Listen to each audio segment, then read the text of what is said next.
I know what you're thinking. 2019 stuff and things? Wait a minute, what the heck? Don't you mean 2020? It's the end of 2020 already. What the heck, Mrah? Well, I had done 2019 stuff and things part 1, and I never got around to doing a part 2, so I guess better late than never. So yeah, let's take you back to good old 2019. And in the part 1, I had covered the Jussie Smollett fake and gay nonsense with the whole fake hate crimes with those guys from Africa that were posing as white supremacists supposedly. All right, and there was the Notre Dame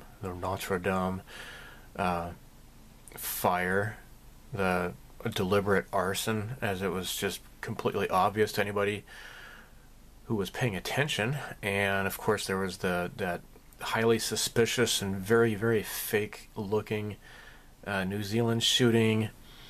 And yeah, so we left off what we did January through June. Left off with the Nexium sex cult. And if you haven't seen that video, go ahead and look at it. Maybe I'll leave a link in the description. But yeah, Nexium sex cult. So all of these stupid idiots who go around saying, well, you know, gee, there's no such thing as like satanic pedophilia, especially most of all, definitely not in Hollywood or Washington D.C. Well, the Keith Raniere was found guilty on all charges in June for child sex trafficking and doing satanic rituals and all that sort of stuff, and he was very, very deeply rooted. His organization was deeply rooted with Hollywood and Washington insiders such as Chuck Schumer and the Clintons, etc. So yeah, it was Keith Raniere. Okay, so all right, that kind of sets the stage. Buckle up. Here we go. This is June.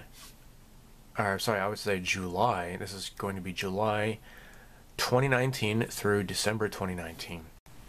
And just keep in mind, even if this stuff is kind of like more over a year old or so, a lot of this stuff pertains to today.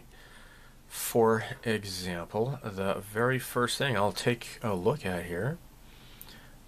This is BBC News. This is about in China. Now, this article was dated 8th of July 2019. Wuhan protests. Incinerator plant sparks mass unrest. So, all of that, the Paris Accords and all that crap, that basically punishes the first world countries and second world countries such as China and India and such. They get to pollute all they want. So when they wanted to build a big incinerator in Wuhan, the people in that city, they protested, and they really made their voices heard, that they were very, very upset with what was going on. And so this is also during the Hong Kong protests that really came to a head in 2019. Yeah, the people in Wuhan, the mainland China, they were also protesting because they didn't want a big stinky incinerator parked in their city. Interesting. Alright, so in the part 1 I mentioned about J.P. Morgan. Again, check it out if you haven't seen it. And J.P. Morgan was how instrumental he was with the creation of the Federal Reserve, right? So, and you're thinking, wait a minute, is this the same J.P. Morgan as in like J.P. Morgan Chase Bank and such? Well, yes, it is. Check this out. Cargo ship seized in Philadelphia with nearly 20 tons of cocaine worth more than $1 billion on board is owned by J.P. Morgan. So, rather interesting. It says the MSC Guyane is owned by a fund run by the bank's asset management unit. JP Morgan is understood to not have any operational control, and the ship is chartered to the Swiss-based Mediterranean Shipping Company. Oh, okay. Oh, well, isn't that convenient? It was the largest cocaine haul in the history of the U.S. Customs at the port, and then this is in June. Okay, so the news broke in July, apparently. very, very big. At least 6 crew members from Serbia and Samoa have been charged. Officials at first seized just the drugs before taking custody of the ship, too. Well, now, golly. In July, Trump takes action against child trafficking foster care system, dealing huge blow to left-wing deep state pedophilia. Oh, really? So back in February, it says President Trump quietly signed into law the Family First Prevention Services Act, which, when it finally comes into effect on October 1st, will greatly curtail abuses within the foster care system that facilitate the child sex trafficking and pedophilia rings operated undercover by the evil left-wing deep state. Well, it's not entirely left-wing, but yeah, deep state kind of encompasses more than just the left wing. Just look at September 11th, 2001, for example. First, Family First will basically prioritize federal funding for orphan children to be able to stay with their families, close relatives, or family friends, if at all possible, as opposed to having them be sent to lucrative group homes with strangers, where they're sometimes abused or even sold into sex slavery. What? Really? In America? It can't be so. Well, actually, yes, it is. Okay? Wow. Golly. So, yeah, there's enough news out there that this child sex trafficking is real.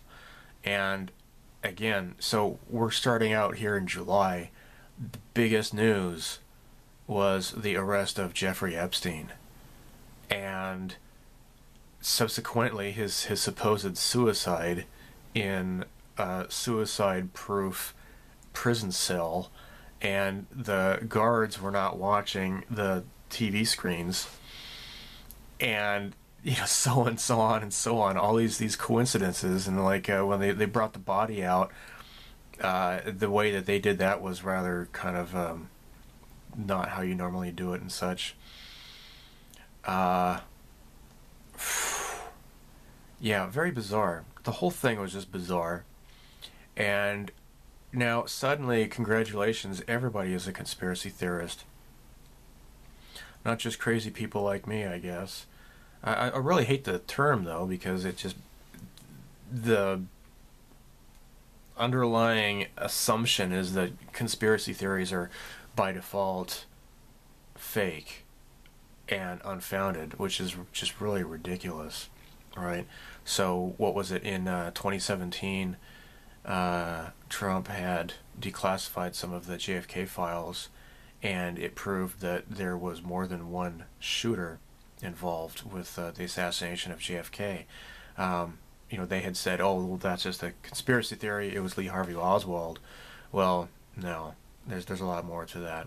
So anyhow, all the normies who had been, who may have said, oh, Epstein, there's a man named Jeffrey Epstein who's good friends with the Clintons and plenty of DC and Hollywood people, who he has an island in the U.S. Virgin Islands called Little St. James, and he has people go there to rape kids and have sex with underage prostitutes and such. Oh, that's a conspiracy theory. People didn't want to listen to us, but as of 2019, everybody is a conspiracy theorist. And nobody believes that he just killed himself in that jail cell. Did Hillary Clinton have him killed? Is it an arkancide? Well, I think it kind of just goes way beyond Hillary Clinton. There's a heck of a lot more people, maybe people who are even higher up on the food chain, who wanted to make sure that guy didn't say anything. So, yeah. And then, of course, all the memes came. All the memes came along. Epstein didn't kill himself. Epstein didn't kill himself. It was great fun, and I'm just glad that people are finally on board with this kind of stuff. So, moving into August, there was a whole bunch of shootings and such. We have just learned short while ago that there has been a shooting in El Paso, and at this point the area has still not been cleared. It's still considered active. We know that there's a lot of injury, a lot of suffering in El Paso right now. I'm incredibly saddened, and it is very hard to think about this.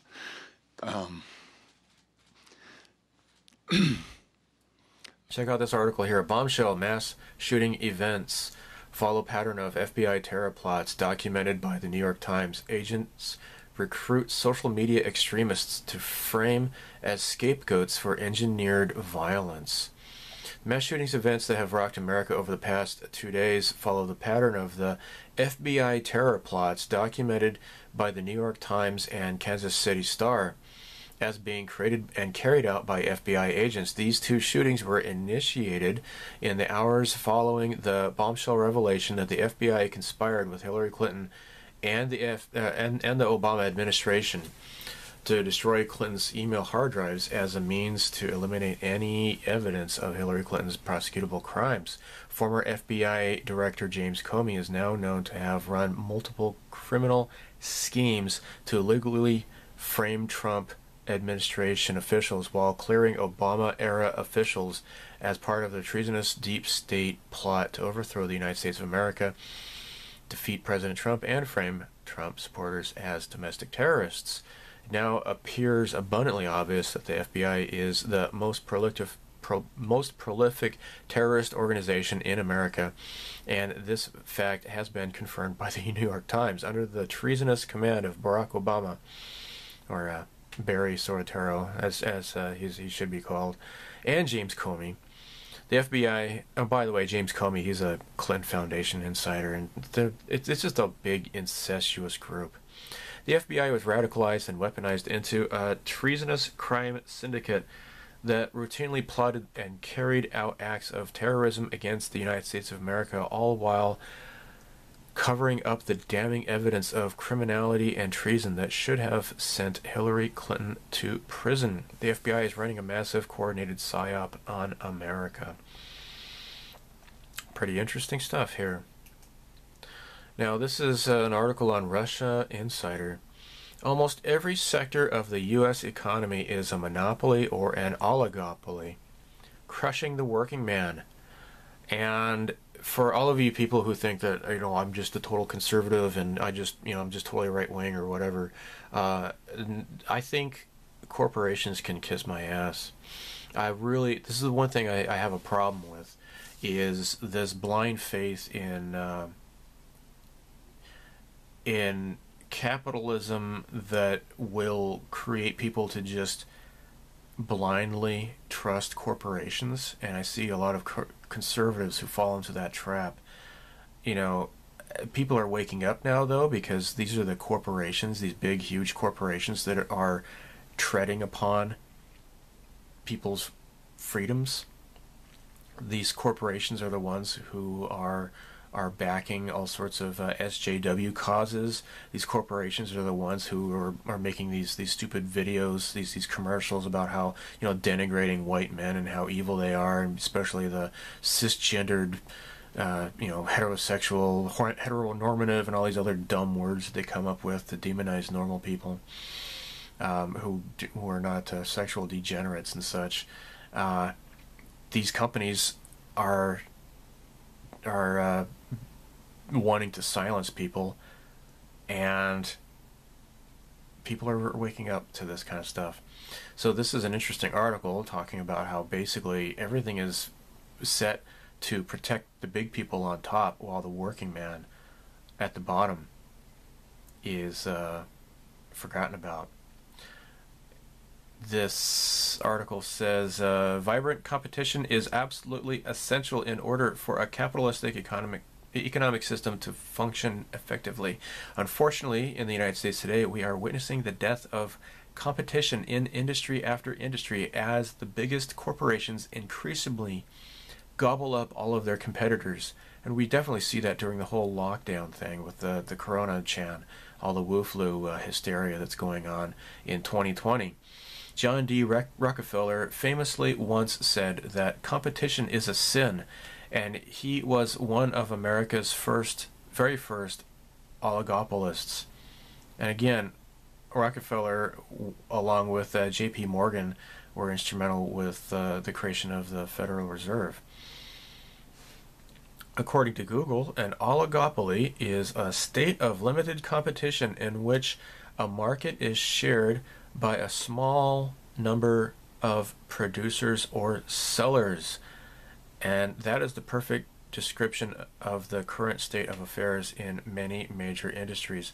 Now, this article came out in 2019, and it's becoming even more so nowadays with the whole lockdown thing. It's funny, like a couple of coworkers I know, they're complete libtards, and I see on their computers at work they're always looking at CNN and Washington Times and Washington Post and all that stuff. Just for example, let's look at Washington Post. Who owns that? Old Jeff Bezos. What does he also famously own? He owns Amazon.com. Amazon.com is making a big, huge fortune while this whole lockdown thing is completely destroying the small businesses.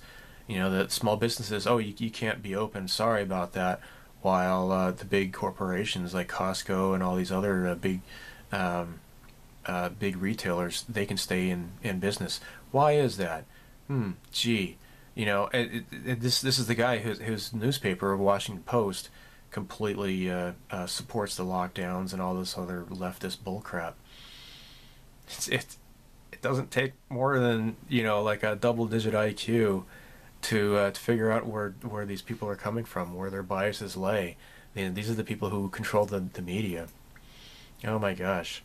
So, in August, big blows to the whole climate change hoax. Check out this article. Climate change hoax collapses as Michael Mann's bogus hockey stick graph defamation lawsuit dismissed by the Supreme Court of British Columbia. Now, this is the whole, you know, the so-called IPCC hockey stick that infamously was showing how, oh my gosh, global warming, we're all going to die, LOL, OMFG, the polar ice caps are going to melt by the year 2014, etc. Well, guess what? That is a bunch of crap. So if you look at the graph here, Michael Mann's version, you see that hockey stick. Tim Ball's version, it's rather different, isn't it? For the past 2 decades, the article says, much of the hysteria about global warming, later relabeled climate change, has been based on the so-called hockey stick graph produced by Michael Mann. The graph, shown below, has been used by the IPCC, the media, and governments to push global warming hysteria to the point of mass mental illness, where Democrat presidential candidates claim humanity only has 12 years remaining before a climate apocalypse will somehow destroy the planet. But the hockey stick graph is a fraud. A man-made computer software algorithm generated it, and the algorithm is rigged to produce a hockey stick shape no matter what data were entered. Like everything else found in the rigged world of climate science, the hockey stick graph was a fraud the day it was generated. Michael Mann didn't like being called a fraud by his critics, so he sued them for defamation. And late last week, again, this is August of 2019, one of those lawsuits was concluded by the Supreme Court of British Columbia, Canada, which threw out Michael Mann's lawsuit against Dr. Tim Ball. Wow. So there's more. According to the Principia Scientific, not only did the court grant Ball's application for dismissal of the 9-year multi-million-dollar lawsuit, it also took the additional step of awarding full legal costs to Ball. A detailed public statement from the world-renowned skeptical climatologist is expected in due course. The extraordinary outcome is expected to trigger severe legal repercussions for Dr. Mann in the U.S. and may prove fatal to climate science claims that modern temperatures are unprecedented, Michael Mann refuses to turn over the data behind the graph, insisting on secrecy instead of transparency. Very, very interesting, guys.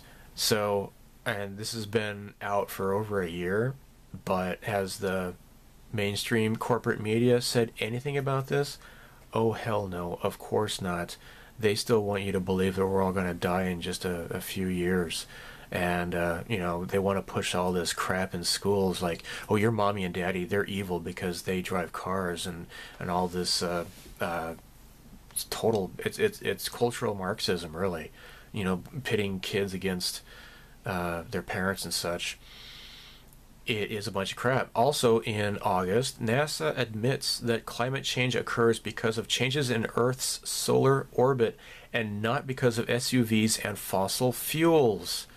Duh. For more than 60 years, the National Aeronautics and Space Administration, NASA, has known that the changes occurring to planetary weather patterns are completely natural and normal, but the space agency, for whatever reason, has chosen to let the man-made global warming hoax persist and spread to the detriment of human freedom. It was in the year of 1958, to be precise, when NASA first observed the changes in the solar orbit of the Earth, along with alterations to the Earth's axial tilt, both responsible for what climate scientists today have dubbed as warming, or cooling, depending on their agenda, which was the case back in the 70s and early 80s. And I remember seeing, the coming ice age stuff back in the 80s, and even like a model railroading magazine I had when I was a kid. I even asked my parents about that at the time. Anyhow, back to the article. In no way, shape, or form are human beings, in no way, shape, or form are humans warming or cooling the planet by driving SUVs or eating beef, in other words. But NASA has thus far failed to set the record straight and has instead chosen to sit silently back and watch as liberals freak out about the world supposedly ending in 12 years. Again, this is AOC stuff, as you may know. The stupid Alexandria Occasional Cortex, as people call her. It's funny. I have a friend. He's a based Puerto Rican, and he can't stand that woman. He thinks that she's an embarrassment to his country. So get this, guys. Get this. All right, listen carefully. In the year 2000, NASA did publish information on its Earth Observatory website about the Milankovitch climate theory, revealing that the planet is, in fact, changing due to extraneous factors that have absolutely nothing to do with human activity. Sorry, Corona. But again, this information has yet to go mainstream some 19 years later, which is why deranged, climate-obsessed leftists have now begun to claim that we really only have 18 months left before the planet dies from an excess of carbon dioxide.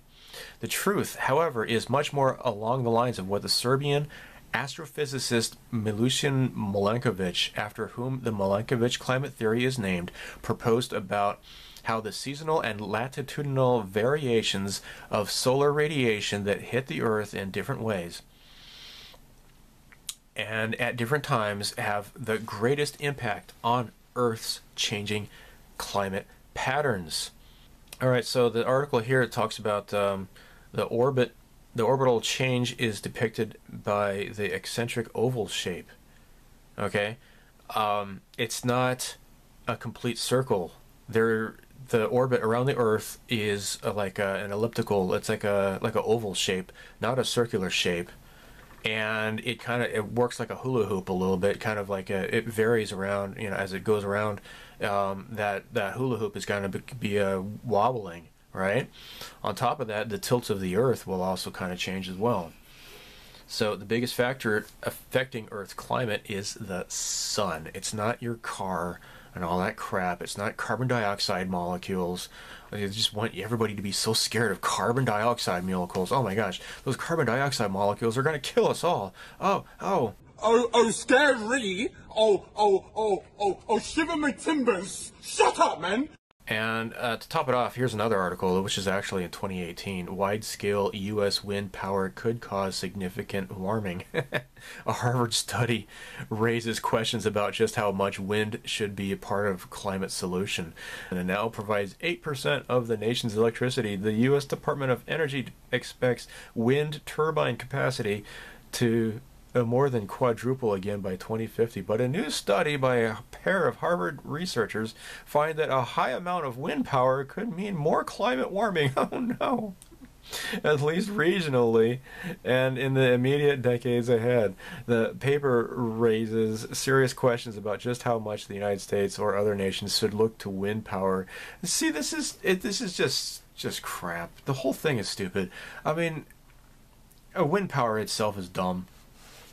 I mean, just even like a super cold winter, will provide the plenty of frost to prevent these things from turning properly. These things shut down in winter, and also, if with a lack of sun, the solar doesn't work. They don't get enough solar energy either. So it's just a lose-lose situation with all this stuff, the so-called green energy. It's just not good for the world, and it looks like crap. I mean, look at this sea of glass that you would see with the whole solar panels and stuff. And it's ugly. And these big huge wind turbines that karate chop birds to death all day long. It's sick. It takes up way much more space, and you want to call that green? I don't think that's green. In September, this is kind of weird. So as I mentioned before, there was that big demonstrations of the people taking to the streets to show that they were not at all happy about that incinerator being built in their town. Well, in September, on September 18th, 2019, the airport in Wuhan did an emergency response drill, presuming a passenger had a coronavirus infection. And look at this tweet here. Why on earth, out of over 10,000 diseases, did they choose the coronavirus? Or why on earth did they choose out of all of the airports in China? Why was it in Wuhan? Isn't that interesting? Big victory for the 9/11 truth movement. This is an article on Zero Hedge. Major university study finds fire did not bring down Tower 7 on 9/11. This is the big smoking gun. Okay, if you want to believe that aluminum airplanes can bring down solid steel framed buildings, okay, fine, I'll give you that. So Tower 1, Tower 2, they fell down because an airplane hit them. Alright, even though that's really stupid, especially not to see them just completely collapse like that, just identical to controlled demolition. Well, all right, I'll even give you that. So if you have that, then how can you explain building 7? It fell down without being hit by an airplane.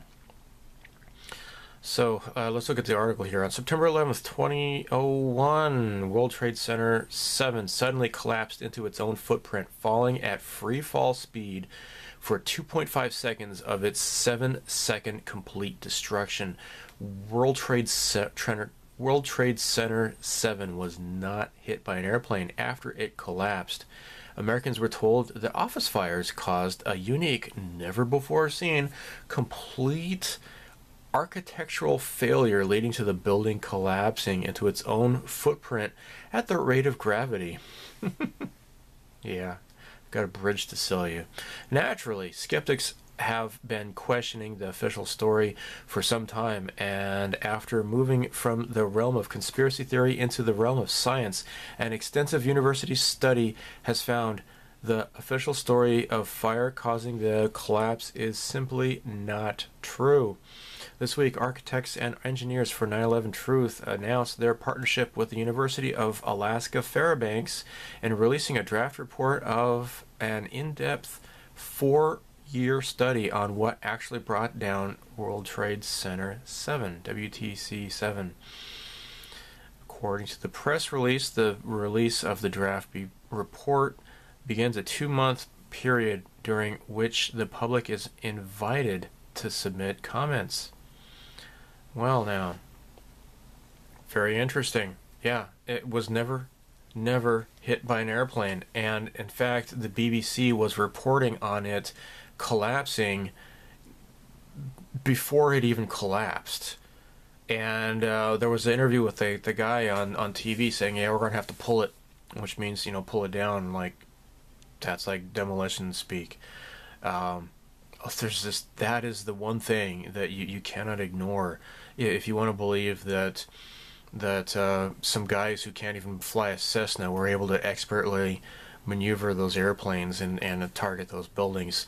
They did not fly a plane into Building 7, guys. Duh. Alright?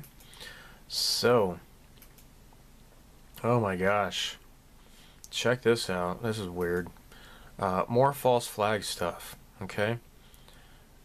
Now, this is rather, it's kind of gross, but okay, so vaccine industry now running provocateur false flag ops with fake blood to generate headlines painting anti-vaxxers as violent terrorists. Okay. So it says, remember the Disneyland measles outbreak from a few years ago? According to numerous sources who analyzed the timing of events, that was a false flag operation run by the vaccine industry. They literally incubated measles tissue in low-tech labs, then ran around Disneyland smearing measles materials all over the railings and surfaces in order to cause a pandemic. Meanwhile, California State Senator Richard Pan, that guy's an asshole, was openly bribed by Big Pharma to have SB 277 ready to roll out, calling for vaccine mandates in the aftermath of the Disneyland outbreak. It was all staged. The infections were real, but it was caused by the vaccine industry in order to achieve a political purpose. Now, the vaccine industry has pushed another false flag psyop in California, dropping a provocateur into an anti-vax protest with instructions for her to assault California lawmakers with fake blood.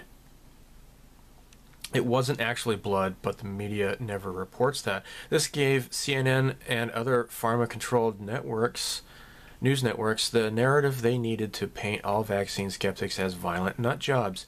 In truth, it's the vaccine industry that routinely commits violence against infants and children, causing millions of children to be brain damaged, made autistic, hospitalized, or even killed in America. And FYI, I was damaged by the tetanus shot when I was a kid. Yeah. So, as Breitbart reports, a California woman has been arrested after throwing what she pretended was menstrual blood onto state senators in Sacramento. Oh gosh. Even Breitbart got the headline wrong, claiming the woman was arrested for throwing menstrual blood on senators, but it wasn't menstrual blood at all. State senators and left-wing media took this opportunity to paint all anti-vaxxers as violent terrorists in precisely the same way they paint all gun owners and Trump supporters as terrorists. Here's the thing, the woman apparently isn't known by anyone who opposes vaccines. She was a plant, witnesses believe. We checked with our contacts in the vaccine truth movement in California, and again, this is on naturalnews.com, one of the big vaccine truth epicenters, I think, on the internet.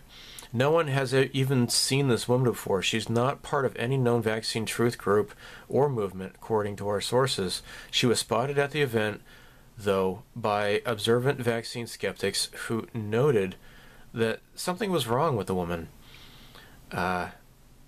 She's an agent, provocateur, government. Yeah.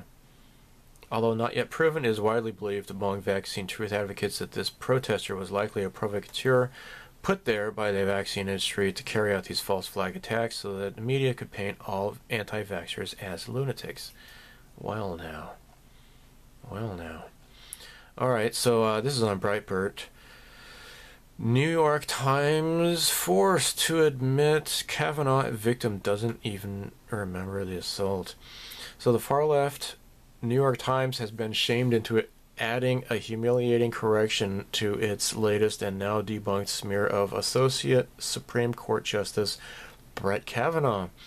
The correction admits a fairly, somewhat, kinda, sorta, maybe important piece of information about Kavanaugh's alleged victim, refused to talk to the Times, and doesn't remember the alleged assault. Prior to publishing the smear, the Times knew this fact and still chose to deliberately hide it from the public, and we know why. This proves that the whole story is fake news. Now, did you catch that? Did you catch that the New York Times is now admitting? Let me repeat it for the CNN impaired. Brett Kavanaugh's alleged victim doesn't recall being an alleged victim. The victim doesn't remember the assault. The victim doesn't remember being sexually assaulted. She doesn't remember it happening. The New York Times not only went ahead and reported the story as credible, the New York Times hid that information from its readers. Jeez. Fake news is fake. Fake news is fake. Also in September, oh my, sorry atheists, Darwinism is full of holes and obsolete as a scientific theory, declares Yale professor. Growing number of scientists are abandoning the evolutionary theory once proposed by Charles Darwin, as it simply does not hold up to scientific scrutiny. One of these Darwin dissenters is David Gelernter, a well-known writer and professor at Yale University, who has publicly announced that he is now done with the Darwin's theory because it has too many holes and is painfully outdated. On the other hand, intelligent design, as it is often called, should not be dismissed, according to Gelernter, because it is a serious theory backed by evidence that, in many cases, is far more compelling than anything Darwin and his acolytes have ever presented. In Gelenter's view, it is a real shame that free speech about opposing theories like this are often squelched through scientific consensus to Darwinism, which he says has become its own religion to many of the academics who adhere to it. Writing in an essay he entitled Giving Up Darwin, Gelernter notes that one of the foundational tenets of Darwin's theory of evolution, the idea that a given life form has the ability to evolve into a completely different life form, has basically never been adequately demonstrated using the scientific method. Let that sink in.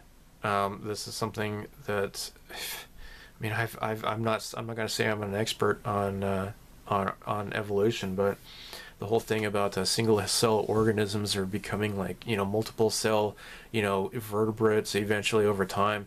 In my opinion, evolution is a religion of time, basically, in which they believe that given enough time that anything is possible, and that's just not the case at all. The article goes on to say that Gelernter also points out that in his paper that it remains a near impossibility to create a functional, stable protein, which means it is even more impossible for one to just pop up randomly in nature as Darwin's theory of evolution would require. This alone, it would seem, disproves Darwinism largely on its own, further illustrating the religious nature of believing in evolution, which in many ways has already been thoroughly disproven. Immense is so big and tiny is so small that neo-Darwinian evolution is, so far, a dead loss, Gelernter explains. Try to mutate your way from 150 links of gibberish to a working, useful protein, and you are guaranteed to fail. He goes on to explain, try it with 10 mutations, 1,000, 1,000,000, you fail. The odds bury you. It can't be done. Why do you want to impeach Trump? I want 4-year-olds to not vomit blood! Trump is out now! Okay. All right, now moving on to October. There's that whole al-Baghdadi was referred to as the austere religious scholar by the fake news. I'm not even going to get into that. Let's look at this instead. All right. This is on Gab, news.gab.com. AI determines that minorities use hate speech at substantially higher rates than whites on Twitter. Okay. Every day, the media and coastal elites tell us how horrible hate speech is on the internet and how something must be done to stop it. The Supreme Court of the United States has ruled that hate speech, however you define it, is First Amendment protected speech in America. Okay, let's not forget that.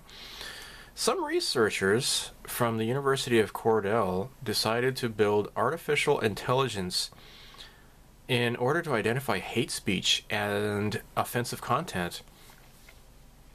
It turns out that the remarks from white people were substantially less hateful than the comments purportedly made by minorities in the study.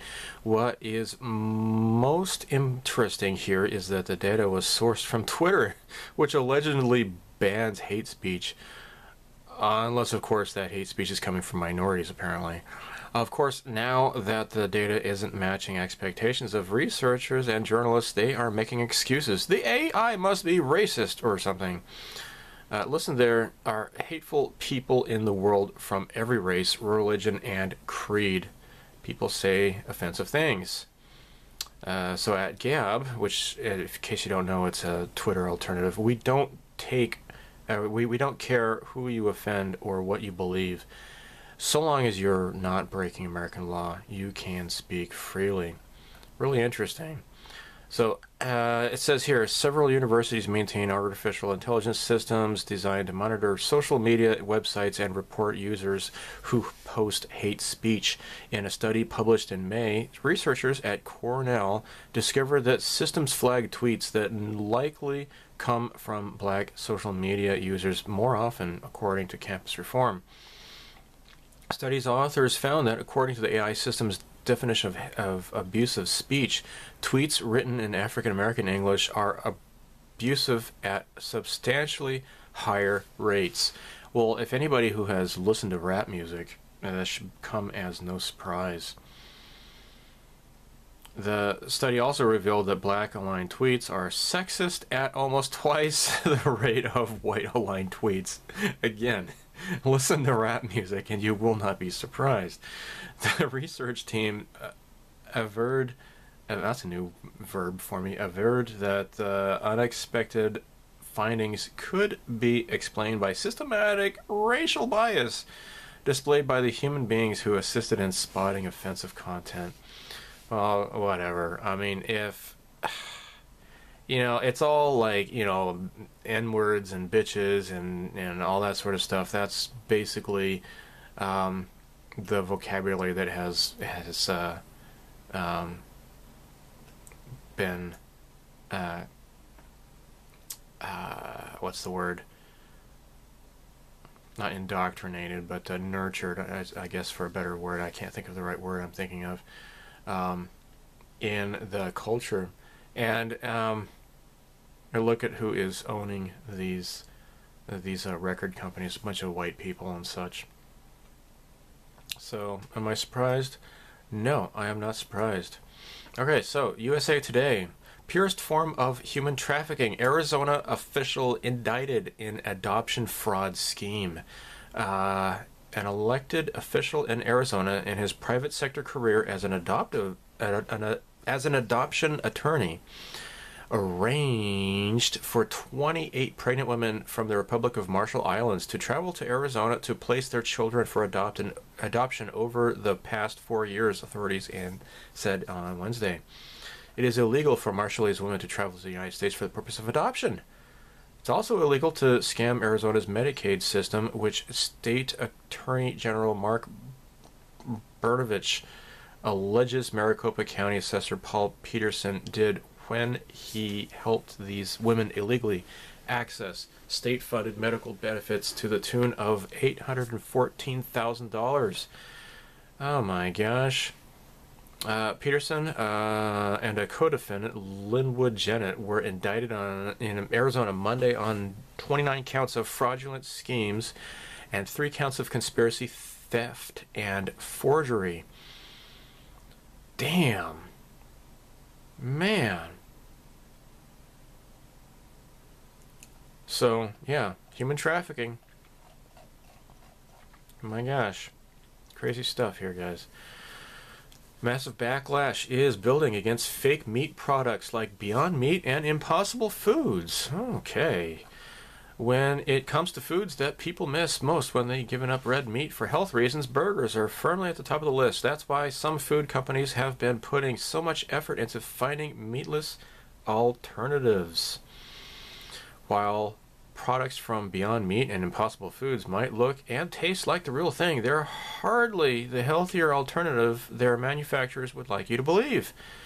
In fact, in the wake of the popularity of these fake meats, a massive backlash has been building as those who know better have finally had enough of the misinformation surrounding the so-called food. One of the voices of dissent is the CEO of Chipotle, Brian Niccol, who has said that the products are simply too processed for the menu for his restaurant chain, and they focus on using real foods and short ingredient lists. Chipotle is joined by Arby's and Taco Bell in pledging not to add these biotech meats in their menus. Okay, if it's not good enough to sell at Taco Bell, then come on. I mean, jeez. What exactly is in these meatless burgers? Oh boy, both the Beyond Meat and Impossible Burger basic patties have more than 20 ingredients, which is quite a lot when you consider that a homemade burger patty could have just one, the ground beef, and perhaps salt and other seasonings. The Beyond Burger contains pea protein isolate, rice protein, potato starch, expeller pressed canola oil, yuck, canola oil, methylcellulose, potassium chloride, and other ingredients, and of course, soy. Good old soy. Some nutritionists have pointed out that these foods aren't considered clean eating and they won't unclog your arteries. Some of them even have more sodium and saturated fat than the foods that they are intended to replace. Oh my gosh. Listen up, vegans. You guys are being played. There's also the fact that some of these options contain GMOs. The Impossible Burger, for example, uses modified soy as well as an ingredient derived from a genetically modified soybean plant known as heme, which makes the burgers appear to bleed the way real meat does. Shit. Good luck eating that shit. I mean, come on, you freaking vegetarians. The long-term effects of consuming heme simply aren't yet known. The textured vegetable proteins they contain, meanwhile, are excitotoxins, not unlike MSG, which can damage brain cells and lead to problems like fatigue, migraines, upset stomach, and hives. Oh, golly. Seriously, guys. Dude. This is on the Daily Torch. Kickstarter calls MS-13 a marginalized group. Deplatforms conservative comic creator whose hero is depicted beating up gang members who mugged a woman.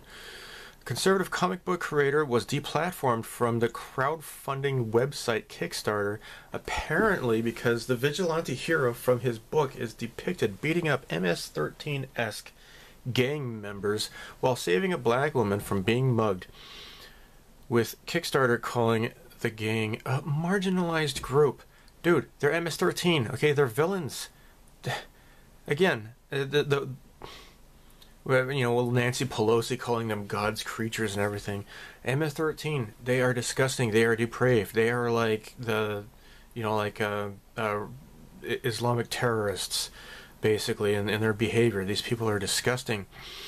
And taking away people's ability to bank. Oh, isn't that what they did to the Jews in Nazi Germany? Just saying.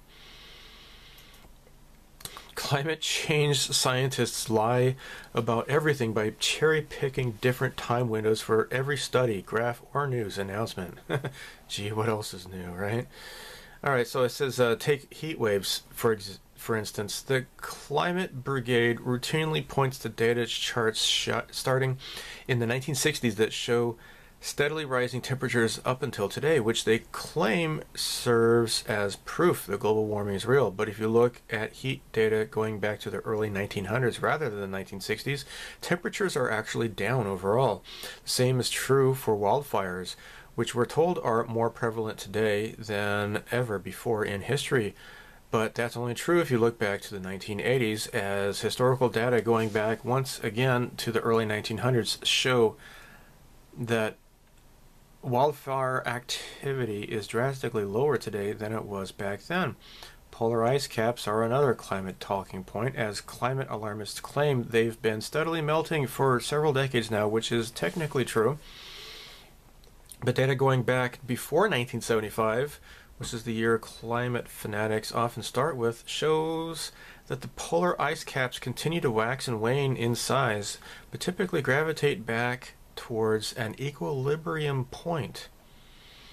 Another common data hoax involves ocean levels, which graphics often depict as rising based on data that starts in the 1920s, right around the time of the Industrial Revolution. But if you look at ocean levels going back to 1850 and even longer prior to that, it becomes clear that ocean levels have been rising forever and have nothing to do with man-made pollution, as the climate crazies claim. Interesting, huh? And again, on the same site here, Natural News, climate alarmists drop the polar bear as their mascot since polar bears are thriving with record population numbers. Oops. 1 out of every 39 children vaccinated with government-mandated vaccines suffers serious injuries.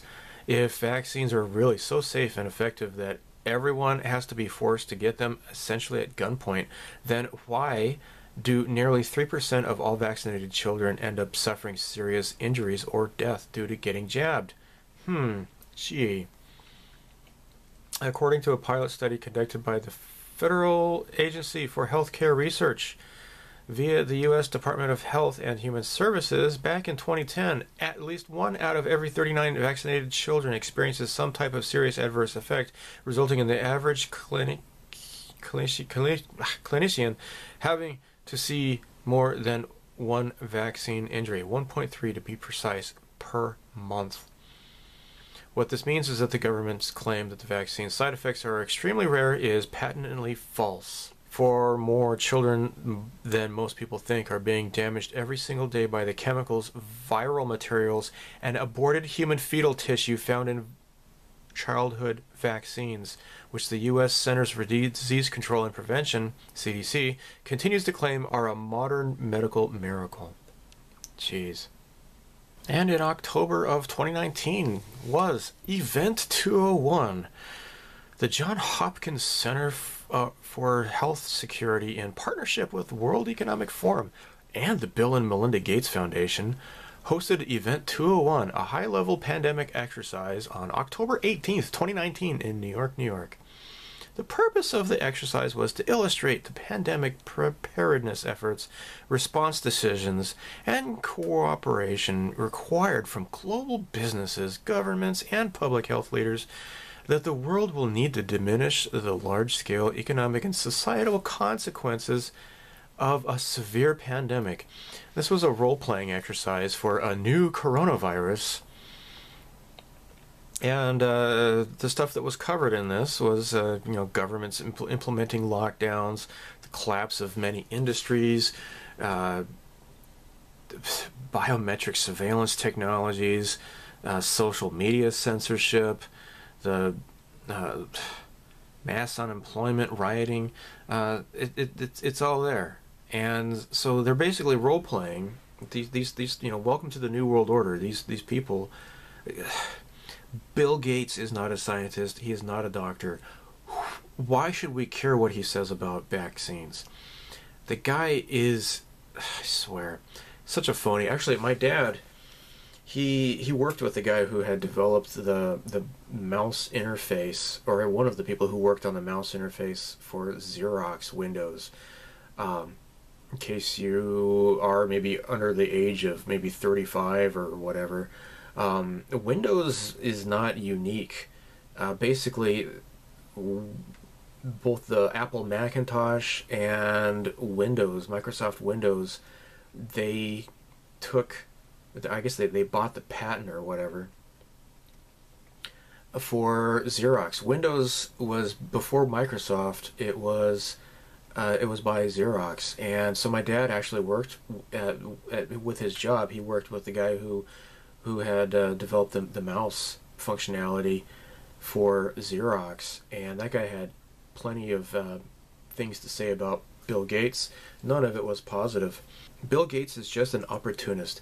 He is not a genius or anything. I think he's got his hand being held, I guess. I guess that's what happens when you go to Yale or Harvard or wherever the hell he graduated from. If he graduated. I can't even remember the story. But anyhow, yeah, they did this whole role play on coronavirus. And look at what's going on today. Talk about a pandemic, huh? Now, this is kind of creepy, guys. The last thing I'll mention about in October is the FBI declassifies files on the Finders. It's a child trafficking cult. And now this involves the McMartin preschool. Now, we were told many times that the McMartin preschool thing was, oh, that's just a conspiracy theory. Nothing actually happened. Like, for example, here's a scene in X-Files. If you detect a hint of impatience in Agent Scully's voice, that's because the FBI's study also found that in most cases, like the McMartin preschool trial, witnesses were often prompted in their statements by rumors or stories that were being circulated, and that there was in fact nothing to support them. This is what this article says. In 1983, a woman named Judy Johnson from the affluent California community of Manhattan Beach went to the police claiming that her 2-year-old son had been molested by Raymond Ray Bucky, a 28-year-old teacher at McMartin Preschool. Police began their investigation by notifying the parents of current and former students about the possibility of sexual abuse to their child. Numerous children told similar stories of satanic animal sacrifices and sexual rituals in secret rooms at the school. By 1984, Bucky was arrested on 79 counts of child molestation. His mother was also arrested as a conspirator, as well as several other members of the Bucky family, because McMartin Preschool was owned and operated by the Bucky McMartin family. The children said they were warned that if they told anyone, their parents would be killed. And sure enough, just as Bucky's trial got underway in 1986, a trial in which Judy Johnson was a key witness, she was discovered dead in her home. Cause unknown. She was just 42 years old. Almost exactly 1 year later, a former police officer who served as an investigator for the defense suicided himself at home. With Johnson dead, Bucky's defense attorney was able to impeach her character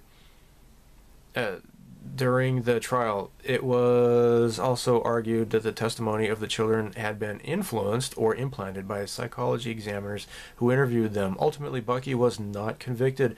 A second jury deadlocked in 1990, and the case was dismissed.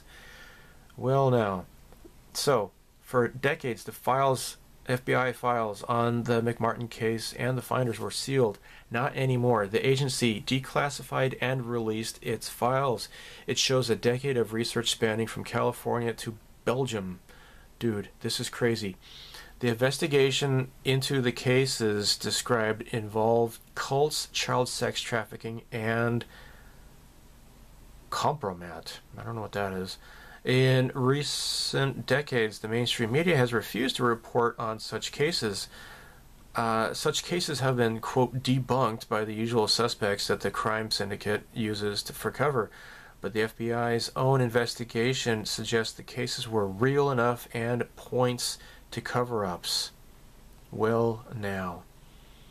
Again, satanic ritual sexual abuse. This is this stuff actually happens. This is disgusting.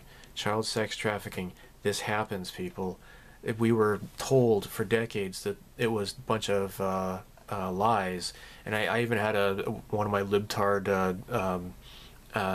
co-workers would said, "Oh, well, the McMartin case was just it hurt innocent people's lives just because people were freaked out over satanic ritual sexual abuse and blah blah blah, and it's all fake." Well, guess what? No. So this involves this cult called the Finders. They were caught many times, but various prosecutors declined to press charges. Really interesting. So this is a real rabbit hole. Okay, look up the Finders. All right, I'm not going to spend much more time on this, but this is quite a rabbit hole, and this stuff is pretty creepy and scary.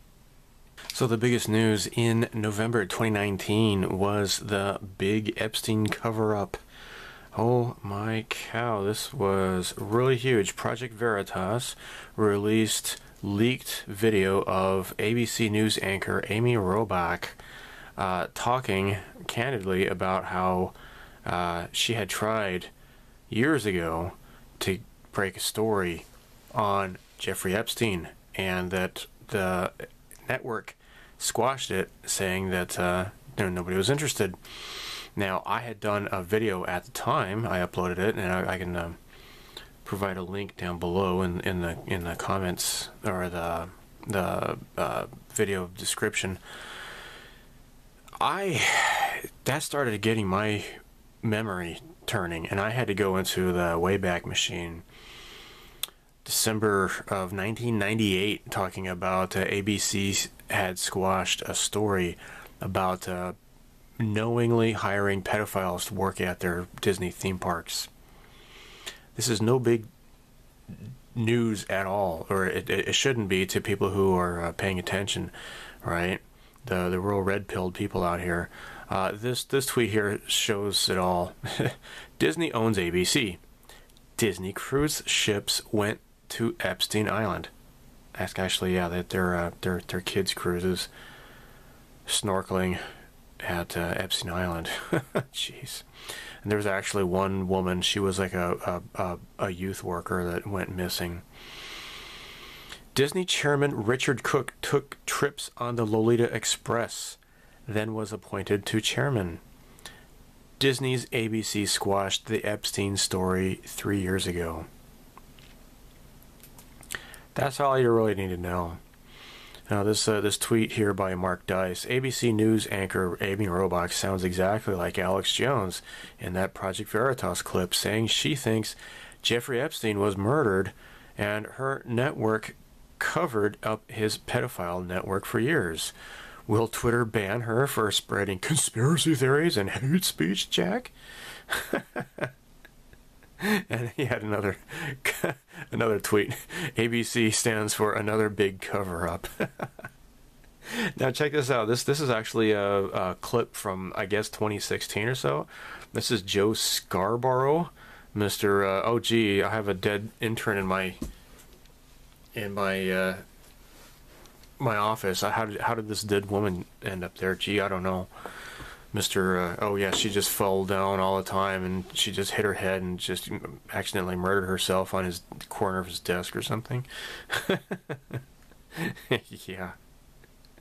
So this is what he had to say. The same thing has happened in the lead up to this campaign. Everybody's talking about, I don't know this Jeffrey Epstein guy. Is that his right name? That's his Jeffrey right name. Epstein. Yeah. People in the know always talk about Jeffrey Epstein, Jeffrey Epstein. I don't even know who that dude is. But I know that people that are in the know, that are in this media area, that don't do what I do, which is go to work and then go home and hang out with their kids, they talk about Jeffrey Epstein. And there's going to be a big problem because Bill Clinton and da-da-da-da-da. And there's always this swirl, and it's not by right-wingers, it's by the most powerful people in media, and they're always going like, these would be really bad issues for Hillary and Bill if anybody had the guts to bring it up. Nobody does. That's what makes Donald Trump more dangerous than any person out there. He will bring up stuff that nobody else will bring up. And anybody thinking in the Clinton campaign that they're going to get a break because it's Donald Trump doing this instead of Jeb Bush, you are in la-la land.